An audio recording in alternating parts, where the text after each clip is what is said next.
ஜல்லிக்கட்டு யார் யாரும் உறுதிப்படுறாங்க. ஆனால் அந்த ஜல்லிக்கட்டுக்கு சட்டம் ஏற்றுனாங்க. அதுல 5க்கு 100 அப்படின்ற தீர்ப்பை பெற்றிருக்கிற ஒரே வழக்கு நாங்கள் நடத்திய தெரிவிக்கப்படுகிறது.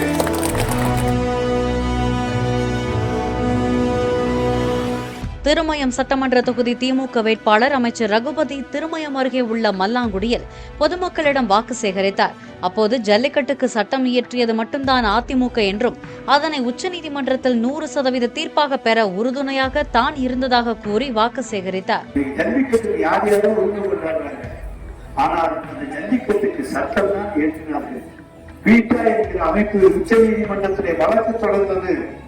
அந்த பீட்டா அமைப்பினுடைய வழக்கை சிறப்பாக நடத்தி இந்தியாவிலேயே சிறந்த வழக்கறிஞர்களை அதிலே வாதாட வைத்து சுப்ரீம் கோர்ட்ல 5 ஜட்ஜி உட்கார்ந்து இருக்கிற ஃபுல் பெஞ்ச் ப்ராசிக்யூஷன் அதுல 5க்கு 100 அப்படின்ற தீர்ப்பை பெற்றிருக்கிற ஒரே வழக்கு நாங்கள் நடத்திய தெரிவிக்கப்படுகிறது. அது உங்க தொகுதியினுடைய அமைச்சர்களுடைய பிரதிநிதி தான் நான் சட்டத்துறை அமைச்சராக இருந்து அந்த வழக்கை நடத்தி இன்றைக்கு தலைவருடைய ஆட்சிக்கு பெருமை சேர்த்திருக்கிறோம் என்று சொன்னால் அதற்கு அடிப்படை காரணம்